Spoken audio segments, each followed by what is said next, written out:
assim direcionando para cá, vamos ver se... acho que aqui assim já fica bom. Vamos ver. Romanos capítulo 14, nós vamos ler praticamente 2 capítulos, tá? Então, prepara o fôlego aí, prepara a atenção para entender o que Paulo está dizendo para a gente aqui. E a mensagem dessa noite é sobre os fracos na fé. Fracos na fé. Vamos entender quem são esses fracos na fé de que Paulo fala. E a partir disso, espero contribuir para ajudar os fracos na fé a deixarem de ser fracos. Amém? Diz assim a carta de Paulo aos Romanos, a partir do verso 1 do capítulo 14. Aceitem o que é fraco na fé, sem discutir assuntos controvertidos. Um crê que pode comer de tudo, já outro, cuja fé é fraca, come apenas alimentos vegetais. Aquele que come de tudo, não deve desprezar o que não come. E aquele que não come de tudo, não deve condenar aquele que come, pois Deus o aceitou. Quem é você para julgar o servo alheio? É para o seu Senhor que ele está em pé ou cai, e ficará em pé, pois o Senhor é capaz de o sustentar. Há quem considere um dia mais sagrado que o outro, há quem considere iguais todos os dias. Cada um deve estar plenamente convicto em sua própria mente. Aquele que considera um dia especial para o Senhor, assim o faz. Aquele que come carne para o Senhor, come, pois dá graças a Deus. E aquele que se abstém para o Senhor, se abstém e dá graças a Deus. Pois nenhum de nós vive apenas para si, e nenhum de nós morre apenas para si. Se vivemos, vivemos para o Senhor, e se morremos, morremos para o Senhor. Assim, quer vivamos, quer morramos, pertencemos ao Senhor. Por esta razão, Cristo morreu e voltou a viver, para ser Senhor de vivos e de mortos. Portanto, você, por que julga seu irmão? E por que despreza seu irmão? Pois todos compareceremos diante do tribunal de Deus, porque está escrito: por mim mesmo jurei, diz o Senhor, diante de mim todo joelho se dobrará e toda língua confessará que sou Deus. Assim, cada um de nós prestará contas de si mesmo a Deus. Portanto, deixemos de julgar uns aos outros. Em vez disso, façamos o propósito de não pôr pedra de tropeço ou obstáculo no caminho do irmão. Como alguém que está no Senhor, tenho plena convicção de que nenhum alimento é por si mesmo impuro, a não ser para aquele que assim o considere. Para ele é impuro. Se seu irmão se entristece devido ao que você come, você já não está agindo por amor. Por causa da sua comida, não destrua seu irmão, por quem Cristo morreu. Aquilo que é bom para vocês não se torne objeto de maledicência, pois o reino de Deus não é comida nem bebida, mas justiça, paz e alegria no Espírito Santo. Aquele que assim serve a Cristo é agradável a Deus e aprovado pelos homens. Por isso, esforcemo-nos em promover tudo quanto conduz à paz e à edificação mútua. Não destrua a obra de Deus por causa da comida. Todo alimento é puro, mas é errado comer qualquer coisa que faça os outros tropeçarem. É melhor não comer carne, nem beber vinho, nem fazer qualquer outra coisa que leve seu irmão a cair. Assim, seja qual for o seu modo de crer a respeito dessas coisas, que isso permaneça entre você e Deus. Feliz é o homem que não se condena naquilo que aprova, mas aquele que tem dúvida é condenado se comer, porque não come com fé. E tudo que não provém da fé é pecado. Capítulo 15. Nós, que somos fortes, diz Paulo, devemos suportar as fraquezas dos fracos e não agradar a nós mesmos. Cada um de nós deve agradar ao seu próximo para o bem dele, a fim de edificá-lo.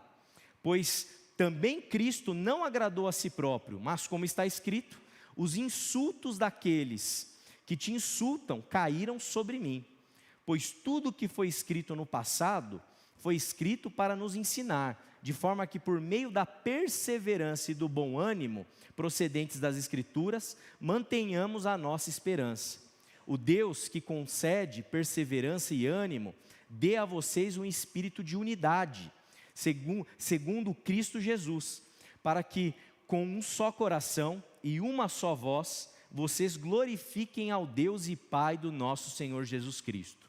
Portanto, aceitem-se uns aos outros da mesma forma com que Cristo os aceitou, a fim de que vocês glorifiquem a Deus.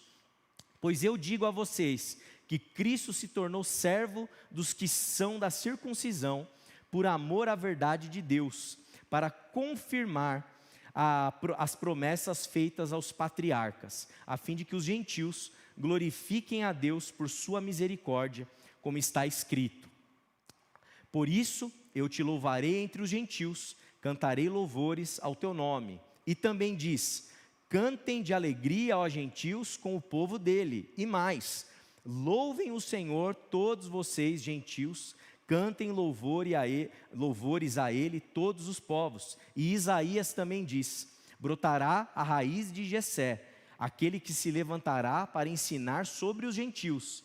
Estes porão nele a sua esperança.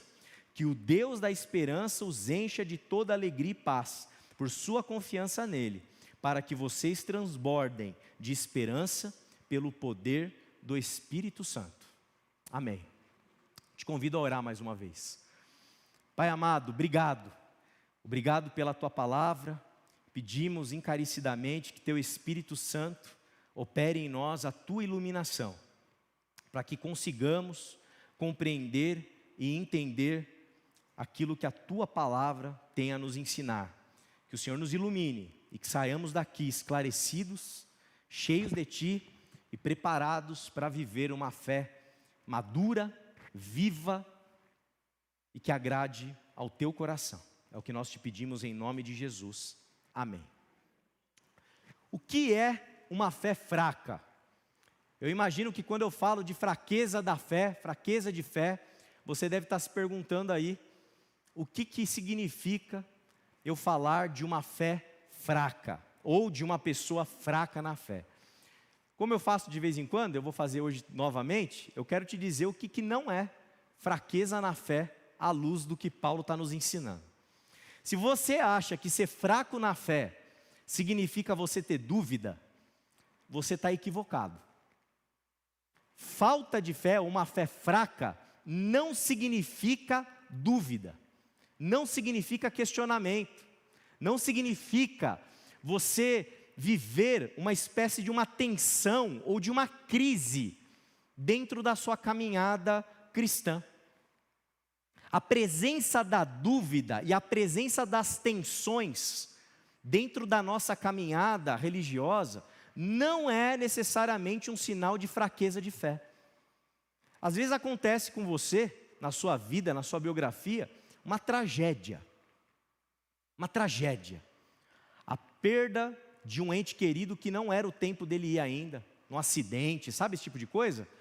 A morte de uma pessoa que não tem, sabe, uma criança que morre, sabe esse tipo de coisa? Você vai naquele funeral, nossa, o Senhor ainda não me permitiu vivenciar esse tipo de experiência, de ir para um funeral, fazer um funeral como pastor, com aquele caixãozinho, sabe, branquinho, misericórdia, misericórdia. Você acha que eu como pastor vou olhar para essa mãe e vou dizer para ela assim, para de ser fraca na fé, porque você está aí questionando Deus sem entender o que está acontecendo? Jamais, jamais, porque a dúvida, ela não é o sinal da fraqueza da nossa fé. Olha o que Hebreus 11:1 vai nos ensinar, você conhece esse texto, e eu quero te explicar novamente, já expliquei ele aqui, vou explicar novamente. O que é a fé para o escritor de Hebreus? É a certeza, aí você fala, aí pastor, tá vendo? Você está errado, hein? Está falando que dúvida não é falta de fé, a fé é a certeza, mas vamos continuar lendo, ó. A fé é a certeza daquilo que esperamos, e a prova das coisas que não vemos. A fé, em outras traduções, né? A fé é a certeza daquilo que a gente não vê. Tem como você ter certeza do que você não vê? Tem como você ter como prova, ele fala de prova aqui, como prova aquilo que você não está enxergando? Você tem como testar a sua fé em laboratórios? Chegar num laboratório, fazer um teste, falar que está aqui a minha fé provada, Deus está aqui, eu tirei uma foto com Deus, está aqui, ó. Tem como fazer isso? Não há como fazer isso. A fé é um lançar-se. Nós aqui, todos nós que cremos em Deus, cremos e oramos, acabamos de orar ao Espírito Santo para nos iluminar, nós estamos saltando numa certeza que a gente não vê. Nós estamos tomando posse de uma prova que nós não temos. A fé é essa tensão que o escritor de Hebreus muito bem disse aqui, porque chega a ser ilógica a afirmação que ele faz, percebem? A certeza daquilo que não vemos. Ora, não tem como você ter certeza daquilo que você não vê. Aquilo que você não vê, você tem dúvida. Então, a fé é justamente essa aposta que nós fazemos.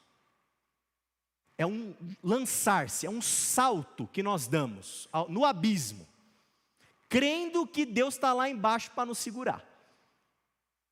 Isso é fé. Porque se fé fosse algo que a gente tivesse a prova na nossa mão, aí você não precisa de fé. Deu para entender? Então, eu quero dizer de maneira muito clara para vocês que estão aqui e para aqueles que estão nos ouvindo, aqueles que estão nos visitando, que, olha, quando eu recebo alguém no meu gabinete pastoral e vem para mim e fala assim, pastor, eu estou vivendo uma crise de fé, eu falo assim, oba, que maravilha, vamos conversar, vamos ler as escrituras, vamos orar, vamos pensar, vamos refletir.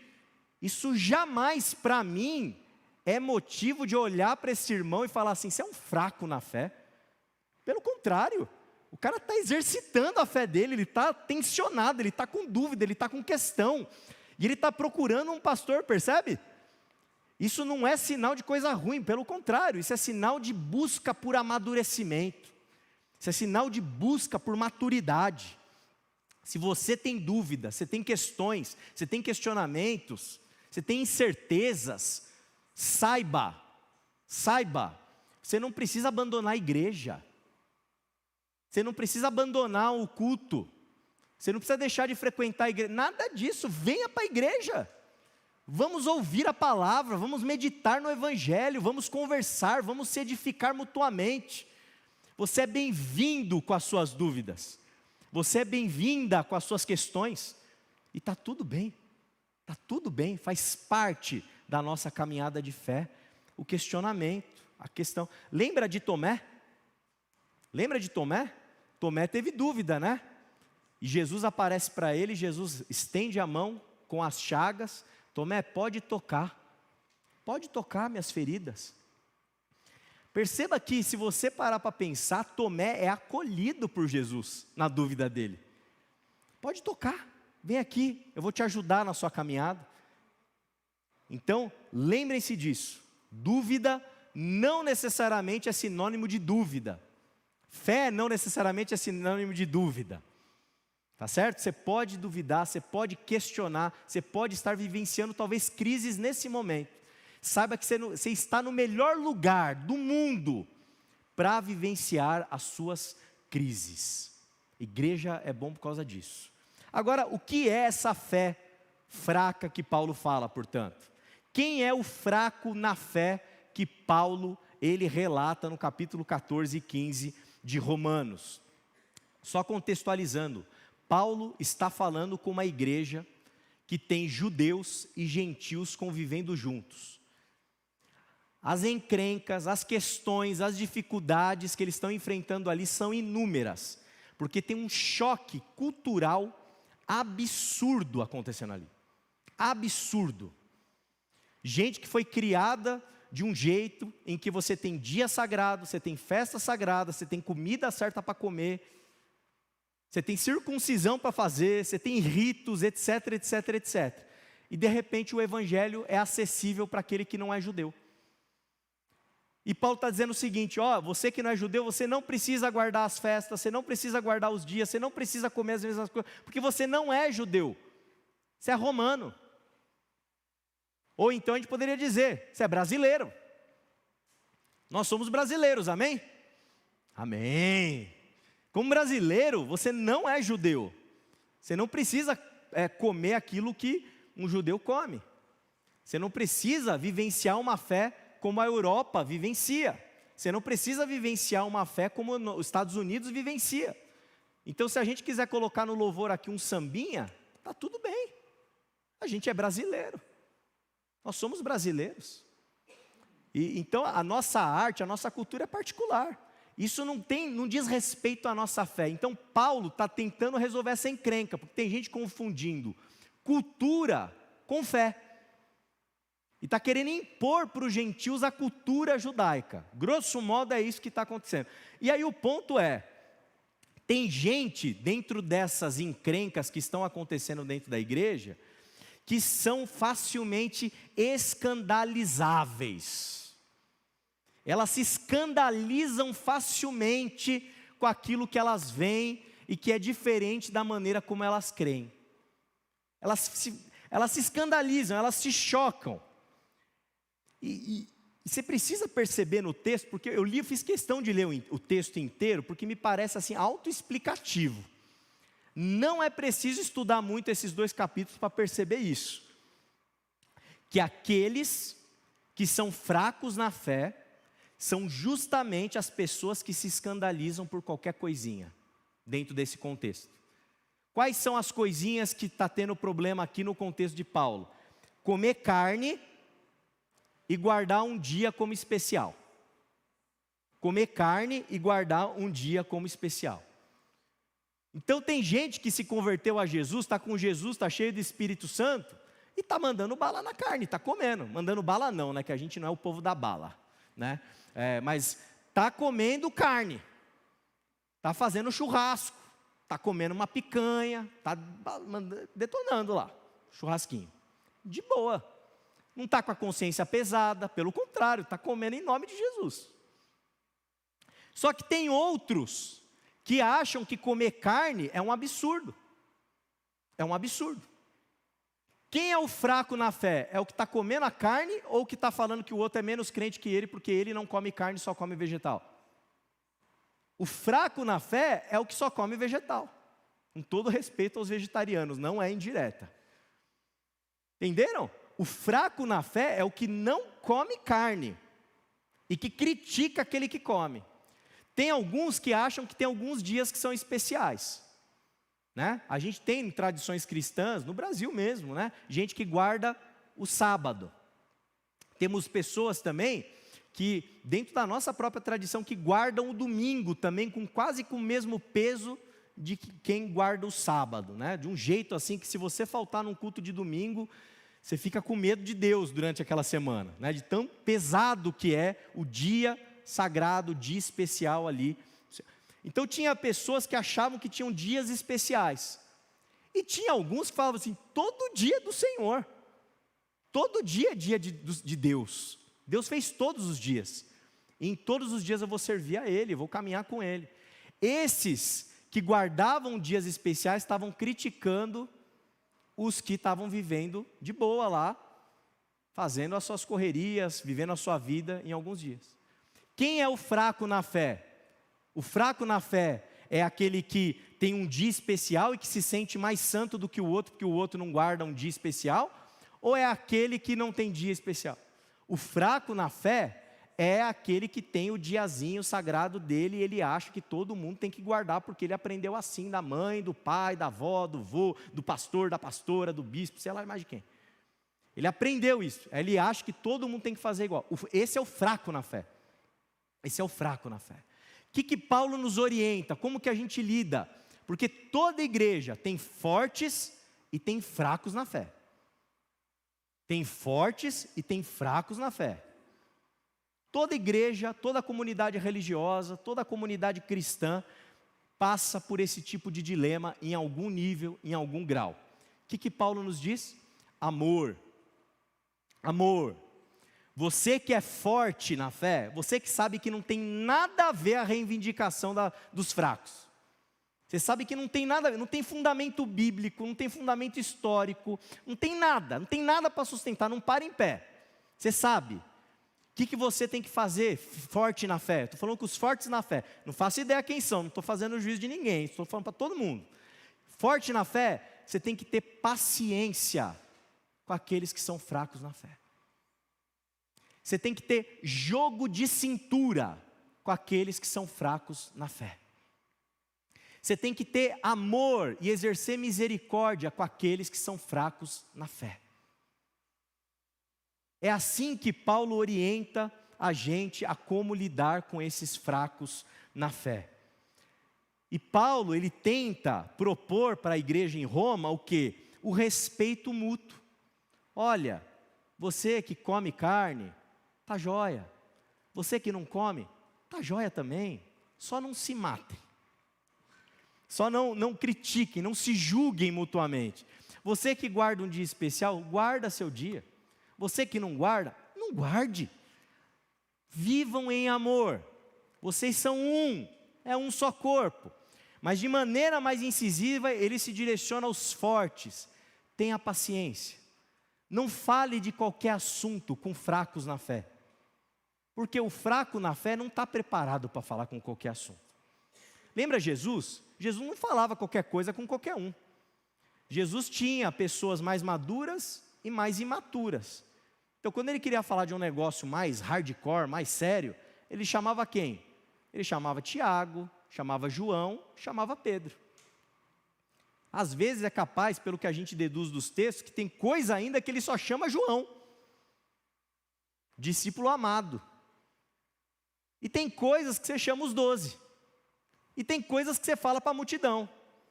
Então tem que ter o quê, gente? Jogo de cintura, tem que ter bom senso, tem que ter amor, tem que ter respeito, tem que ter paciência com aqueles que são fracos na fé. É assim que Paulo nos orienta. Agora, tem uma questão aqui que o texto deixa também de maneira implícita e aqui que eu quero destacar. E aqui eu me lembro, já contei essa ilustração para vocês e vou lembrar de novo, né? Nunca vou me esquecer da história do professor Jonas Machado, na minha época de seminarista. Ele chegou para a filhinha dele e falou assim: filhinha, tem irmãos na igreja que são fracos na fé, então cuidado, não fala isso aí, senão vai escandalizar o irmão, né? Mas pai, mas não está certo, não tem nada a ver? Não tem nada a ver, mas melhor não falar, porque você vai escandalizar o fraco na fé. Falando para a filhinha dele. Um dia vai ser a Anne, eu falando para ela, hein? Aí ela virou assim: tá bom papai, entendi, amor, paciência, etc, não pode escandalizar o irmão, né, tá bom. Mas pai, quando que o fraco fica forte? Por que o fraco não cresce? Por que o fraco não fica alguém com uma fé mais robusta?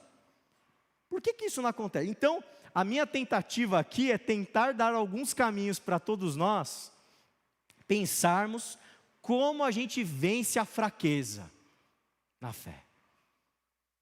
Perceberam? É essa a proposta dessa noite. Tá? Sigam tudo o que Paulo falou antes, mas vamos tentar agora focar no fraco. Como que o fraco fica forte? Porque eu me recuso, particularmente André, tá? Eu me recuso. Eu não venho pastorear a igreja para ficar fazendo manutenção de fraco na fé. Sabe assim? Eu fico falando as mesmas coisinhas de sempre para os fracos na fé, porque os fracos da fé não têm condição de serem fortes. Não, a gente quer desenvolver uma pastoral para que fracos na fé se tornem fortes na fé. Esse é o objetivo. Esse é o objetivo que nós queremos a cada ano, a cada 10 anos, a cada celebração, a gente quer estar mais forte na fé. E me parece que um dos primeiros pontos aqui importantes para a gente vencer a fraqueza na fé é você aceitar que talvez o fraco na fé seja você. Para a gente vencer a fraqueza na fé, tem uma hora que a gente tem que puxar o freio de mão, tem que fazer uma autoanálise, sabe? Pedir para que o Espírito nos ilumine, nos dê discernimento, nos dê clareza, para que a gente olhe para a gente mesmo e fale: puxa, será que eu não estou sendo fraco na fé? Será que não sou eu que estou criticando o cara que está comendo carne? Será que não sou eu, fraco na fé, que estou dizendo que tem que ter um diazinho especial, uma hora sagrada ali para adorar a Deus? Será que eu não sou fraco na fé? Porque perceba o seguinte, os fracos na fé, eles têm dificuldade de se perceberem fracos. Por quê? Porque fraco na fé acha que está sendo muito crente. Muito fervoroso, porque aquele que critica o outro porque come a carne, mas ele não come, por quê? Porque ele está se achando mais santo, ele guarda aquele dia especial porque ele está se achando mais cheio da unção, ele não faz o que o outro faz porque ele está se achando mais perto de Deus, por isso que ele julga o outro, porque ele se sente superior ao outro. Então, quem está vivendo essa experiência de fraqueza na fé, é alguém que normalmente está se sentindo muito forte na fé. Então, se essa pessoa não passar por uma experiência, e aí eu acho que é o convencimento do Espírito, dela se auto-entender, e falar assim, tem alguma coisa de errado com a minha fé. Se ela não passar por essa experiência de se perceber fraca na fé, dificilmente ela vai conseguir progredir para continuar forte, para caminhar para fortaleza na fé, para se fortificar na fé. Então a minha oração em nome de Cristo Jesus é para que o Espírito nos convença, a cada um de nós, para que a gente identifique onde está a fraqueza da nossa fé. Se de fato nós somos fracos na fé. A gente precisa se abrir para o Espírito, para escutar às vezes coisas que nós não queremos ouvir. E é justamente quando a gente escuta o que a gente não quer, que a gente cresce. É justamente, amigo é aquele que te fala a verdade. Amigo não é aquele que fica passando a mão na sua cabeça e fala assim, ah, tá bom, vai lá, toca o barco, segue aí, tá tudo bem, tá tudo certo. Pô, que legal, e você guarda um dia? Jóia, hein, da hora, hein? Pô, você não come carne? Caramba, hein, meu, você tá santo mesmo, hein? Puxa vida. Isso não é amigo. Amigo chega para um camarada desse, ou uma camarada, e diz assim, olha, você já parou para pensar que talvez esse negócio de ficar comendo só vegetal talvez não tenha nada a ver? Olha, você já parou para pensar que talvez esse negócio de levar ferro e fogo, que só tem um dia do Senhor na semana, é pouco para a grandeza de Deus? Que Deus é Senhor de todos os dias? Amigo, que é amigo, eu não digo que chega insultando, né? Que daí você vai cometer o pecado que Paulo fala para a gente não cometer, para não ser grosseiro, para não faltar com amor, para ser tolerante, etc. Mas sabe aquela pulguinha atrás da orelha? Sabe uma pergunta? Jesus fazia muito isso, né? Ele era indagado e respondia com uma pergunta. Aí todo mundo voltava para casa pensando. Amigo que é amigo faz pensar. Amigo, que quer o bem, faz a gente refletir. Para que a gente amadureça, para que a gente cresça, a gente se fortaleça. Então a gente precisa reconhecer o fato que às vezes o fraco na fé somos nós. Somos nós. E eu faço essa pergunta e oro a Deus para que o Espírito Santo conduza você nessa experiência. Você é um fraco na fé? Você é uma fraca na fé? Se pergunte isso.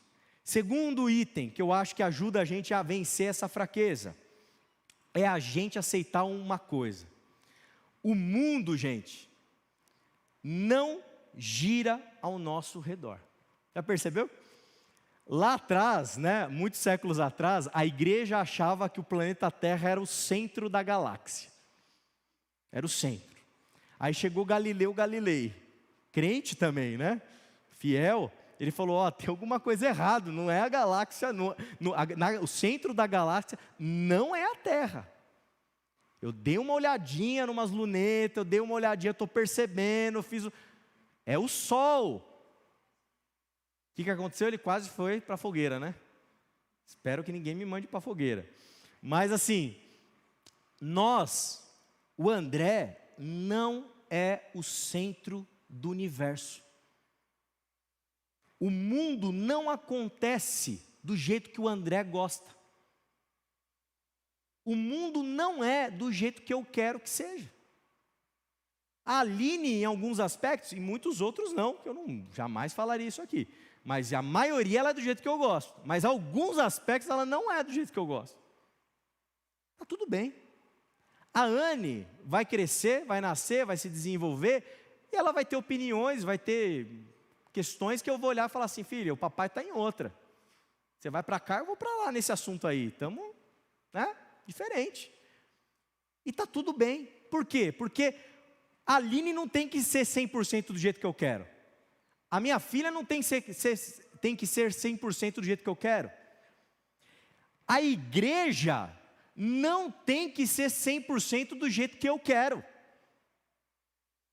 Tem um monte de coisa na minha realidade de igreja local que eu não gostaria que fosse do jeito que é. E está tudo bem. Porque a igreja não tem que ser a imagem e semelhança do André.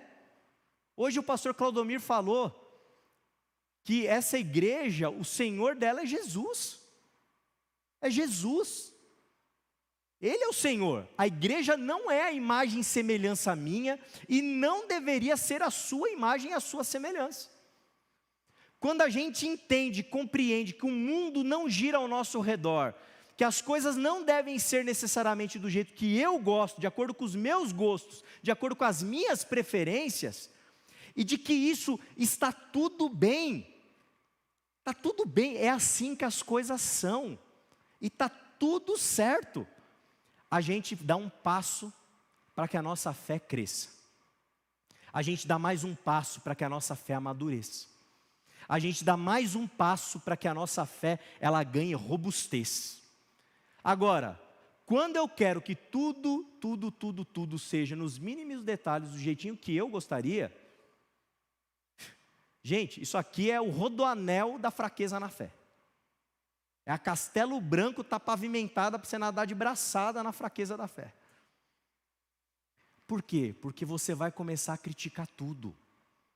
Você vai começar a criticar todos. E vou te dizer uma coisa. Então eu vou sair dessa igreja e vou para outra. Você vai azucrinar na outra também. Vai. E você vai pular para outra e vai azucrinar na outra também. E dependendo do tipo de azucrinação que você fizer, sabe o que vai acontecer? Os pastores têm um código. Códigos secretos. Não é maçom, tá? Mas tem códigos secretos. Para avisar a outra igreja que está recebendo outro irmãozinho e irmãzinha, se prepare. Se prepare. Problema à vista. Porque, gente, a experiência mostra os cases. E assim, é linha de produção de como funciona. Todo mundo que acha que é o Sol da galáxia, a probabilidade é de 99,99999% de ser um fraco na fé. Para ficar falando quem tem que comer, falando quem tem que guardar dia, falando o que tem que fazer, o que não tem, etc, etc, etc, etc, etc. O mundo não gira ao nosso redor. Volte para casa hoje, bote sua cabeça no travesseiro, agradeça a Deus pela vida e se satisfaça no fato dele ser o Senhor. Se satisfaça dele ser o centro de tudo. Se satisfaça, seja alegre, seja feliz, seja contente, sabendo que as coisas não são do jeito que você gostaria que fossem. Não deixe que isso faça com que a sua noite seja mal dormida. Não deixe que isso te atormente. Não deixe que isso seja um peso nas suas costas. As coisas às vezes não são do jeito que a gente quer, e a maioria das vezes não são do jeito que a gente quer, e está tudo bem. Olha, isso aqui não é uma palestra motivacional nem nada para te dar dica de emprego e como se portar no meio corporativo nem nada. Mas isso aqui vale para tudo também, viu? Se você for trabalhar numa empresa e ficar se achando o centro da empresa, você vai ser demitido rapidinho, ninguém vai aguentar você. Se você está numa família e você quer que a sua família viva bem, se você acha que tudo tem que ser milimetricamente do jeito que você gosta, do jeito que você é, sua família vai acabar em breve. As bolinhas de gude da mensagem passada, ó. Vai embora. Porque a sua filha não fala do jeito que você gostaria, porque ela não quer fazer a faculdade que ela quer, porque a sua mulher tem um hábito diferente do seu, porque alguém deixa a toalha não sei o quê, porque alguém faz mais bagunça do que você acha que devia fazer, porque não querem assistir o filme que você gosta, porque não querem comprar para comer o que você queria comer naquela noite, porque isso, porque... Não dá. Fraqueza na fé. Ela se manifesta na hora que o mundo gira ao nosso redor. Saia daqui sabendo, o mundo não gira ao seu, ao meu, ao nosso redor. Independente da gente, o mundo está girando, está acontecendo, o solzão está brilhando no meio da galáxia, e a soberania de Deus está sustentando tudo, apesar, tá, das nossas questõezinhas. Terceiro, olha, presta atenção, irmão e irmã, não confunda fé com opção teológica, não confunda a fé com opção litúrgica, não confunda a fé com maneiras de pensar a fé e pensar a igreja. Não confunda as duas coisas. Quem não come carne, está achando que a fé depende de não comer carne. Estão entendendo? Quem guarda um dia especial para Deus, está achando que guardar o dia especial, a fé dele depende daquele dia especial. A fé, gente, ela não é as nossas ideias, não são as nossas ideias. A fé, ela não depende de um conjunto de proposições teológicas. A fé, ela não depende de você assinar um livro com uma confissão doutrinária. A fé não depende disso. Sabe por quê? Eu vou te explicar por quê. Porque, olha, não existe uma teologia. Existem inúmeras teologias. Inúmeras, incontáveis teologias. Você já reparou quantas igrejas tem no bairro de Quitaúna? Deve ter aí, vamos chutar? Umas 15. Será que é baixo? Sabuzé é mais, hein? Acho que é mais, né? Em Osasco, quantas igrejas tem em Osasco? Ixi, Brasil. Mundo. Nossa, um monte. Por que tem um monte? Porque tem um monte de gente que pensa a fé diferente. Se eu achar que a fé depende do meu pensamento teológico, gente, qualquer um que divergir de mim, o que vai acontecer? Vai deixar de ser meu irmão. Vai deixar de ser meu irmão. Um irmão que acha que o culto tinha que ser de um jeito e não de outro, se a fé depende da escolha do tipo de culto, acabou, gente. Você não consegue ser irmão daquele que pensa diferente de você. Se os irmãos presbiterianos que creem na predestinação de uma maneira toda específica, se eu achar que ter fé depende de crer igual os presbiterianos creem a respeito da predestinação, do calvinismo, meu pai e minha mãe não são mais meus irmãos, porque eles são presbiterianos. Estão entendendo o tamanho da encrenca? Se eu achar que o pastor da igreja do lado aqui, ele não é meu irmão porque ele não pensa igual eu, ele não é batista, ele não vai ser meu irmão. Essa lógica é complicadíssima. E quando eu falo teologias, isso tudo, gente, está mapeado historicamente. Toda a teologia a gente sabe onde surgiu, que influência teve, quem foram os proponentes, quem são. A gente sabe tudo isso historicamente. A fé não depende dessas coisas. Não depende. E digo mais, vocês já ouviram essa coisa? Não, os evangélicos brasileiros creem assim. Quem já ouviu isso?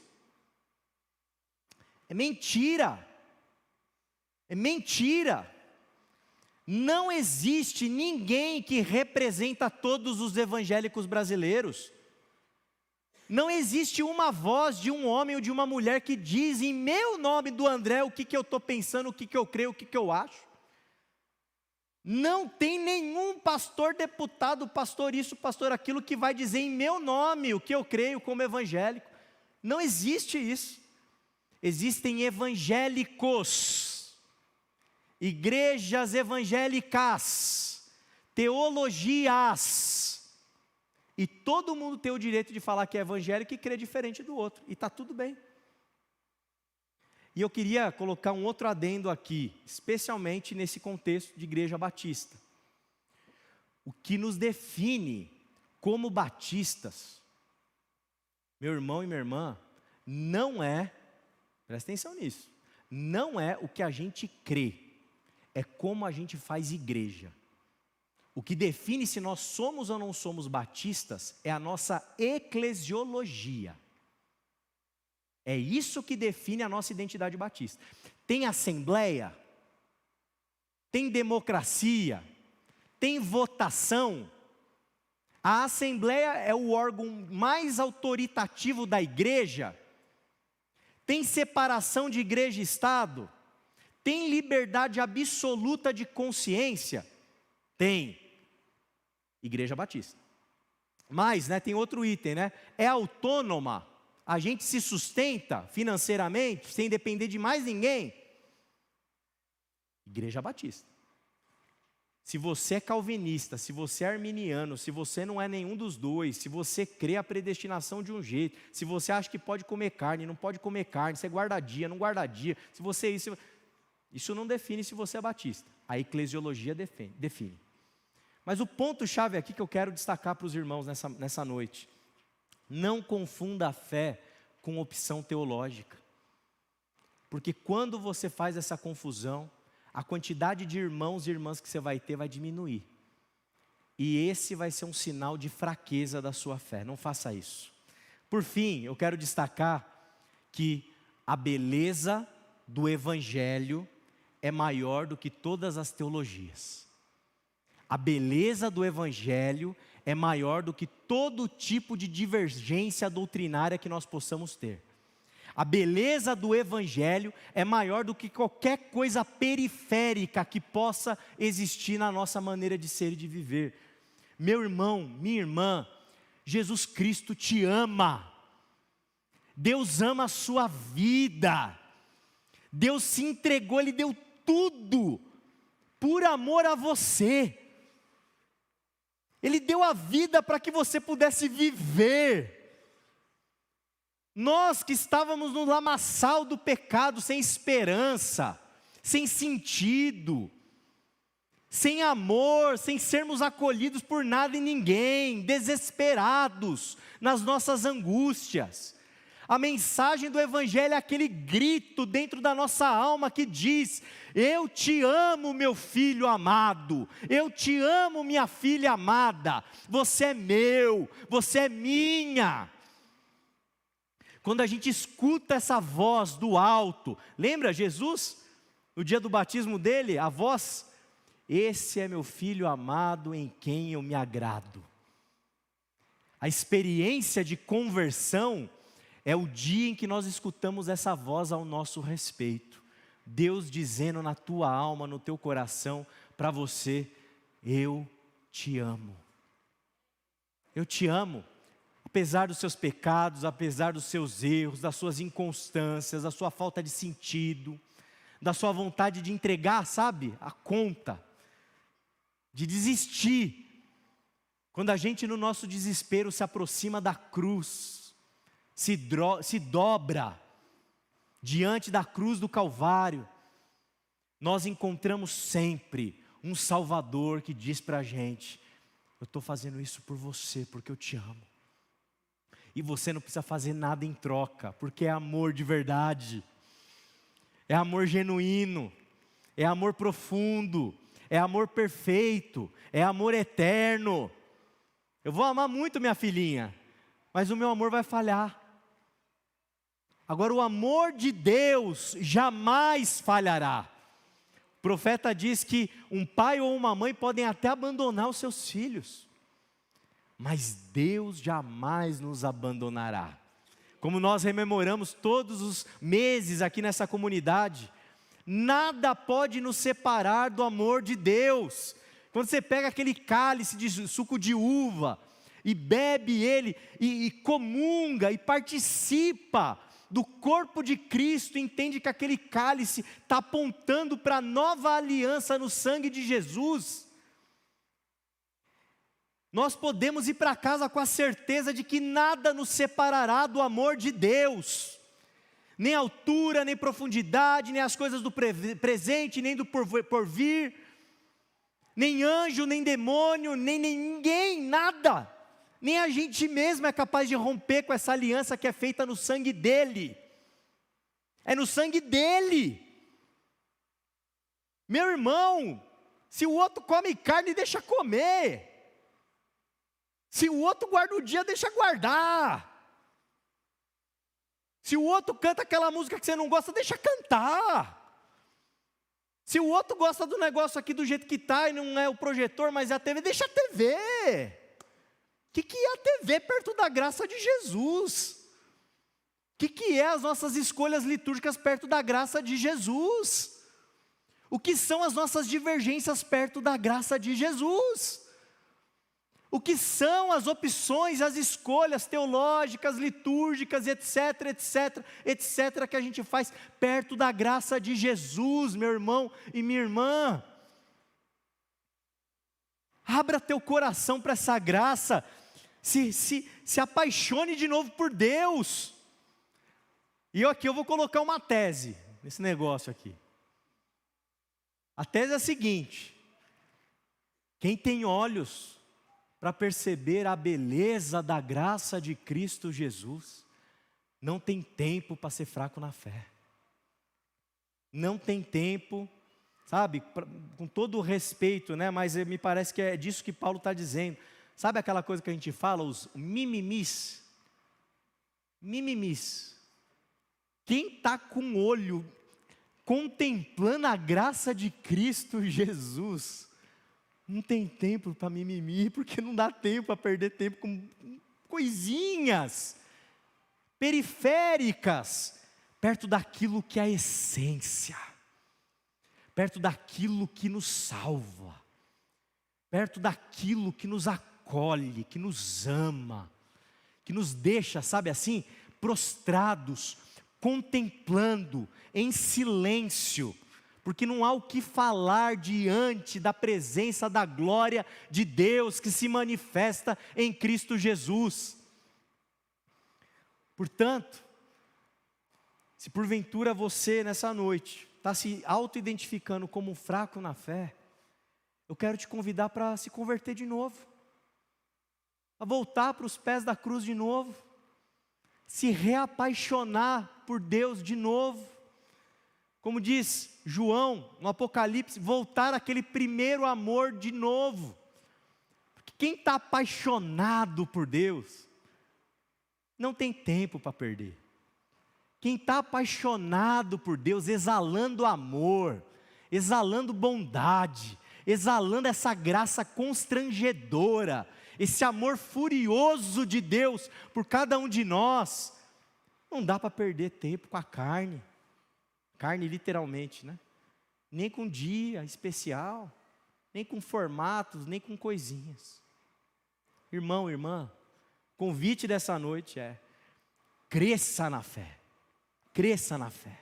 amadureça na fé, seja forte na fé, para que você não passe pela vergonha, né, de ouvir da filhinha lá do Jonas Machado: pai, e quando eles ficam fortes?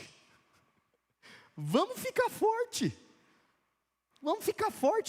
Não, eu acho que as teologias são mais complicadas do que a simplicidade misteriosa que confunde os mais sábios da graça de Cristo, do Evangelho de Jesus. Está fácil, não está difícil, está fácil. Agora você que é forte, tenha paciência.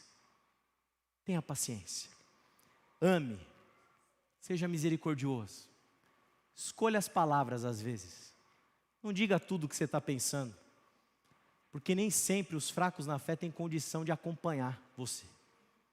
Pise em ovos, faça isso conscientemente, faça isso em amor, e que o Espírito te dê esse fruto, né? Um dos frutos do Espírito ali, né? Na verdade é um fruto só com tudo, né? Mas um deles ali, a descrição é paciência. Então, eu tenho certeza que a gente conseguindo caminhar dessa forma, a gente vai viver em paz, com fracos se tornando fortes. Fracos se tornando fortes. A única coisa que não pode é que o fraco fique fraco e o forte fique forte. Tem que ter fraco ficando forte. Que esse seja você, em nome de Cristo Jesus. Amém? Quero te convidar a orar nesse momento. Peço licença para você abaixar sua cabeça, pedindo para você abaixar sua cabeça. Que você possa colocar sua vida diante do Senhor. Já peço para as mulheres que vão cantar mais uma vez virem aqui à frente. Você se coloque diante da presença de Deus. E ao invés de te desafiar somente para que você cresça e se fortaleça na fé, vou fazer diferente. Eu vou pegar o último ponto dessa mensagem e é esse que vai ser o desafio para você nessa noite. Contemple a beleza do Evangelho, meu irmão e minha irmã. Contemple a salvação de Deus sobre a tua vida. Contemple o perdão de Deus sobre ti. Contemple a misericórdia do Senhor que se renova todas as manhãs sobre você, sobre mim.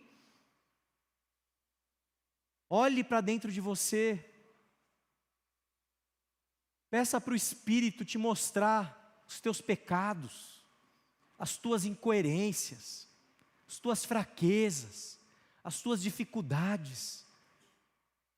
E se abra para o sopro do Espírito, te perdoando, sendo paciente e amoroso para com você, te acolhendo na sua dor, te acolhendo nos teus anseios. Contemple a beleza das boas novas nessa noite, porque as contemplando, e permanecendo sempre as contemplando, eu creio que a sua fé se tornará cada dia mais forte. Pai, estamos diante da tua presença, novamente clamando pela iluminação do teu Espírito, pedindo, Pai, implorando, para que o Senhor haja no nosso meio, para que a Igreja Batista em Quitaúna possa ser uma igreja de fortes na fé, capazes até mesmo de serem amorosos e pacientes para com os fracos, mas uma igreja em que os fracos encontrem caminhos, maneiras, alternativas, formas para crescerem, para amadurecerem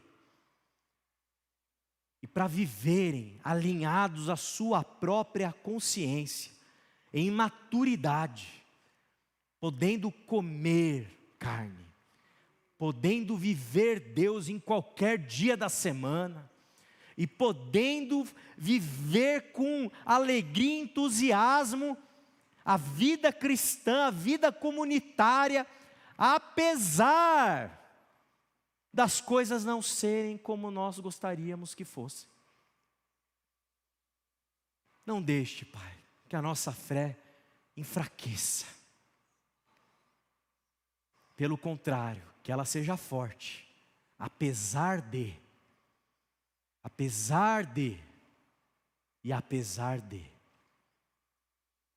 Amém, amém, amém. Vamos cantar mais um cântico? Fique em pé no seu lugar.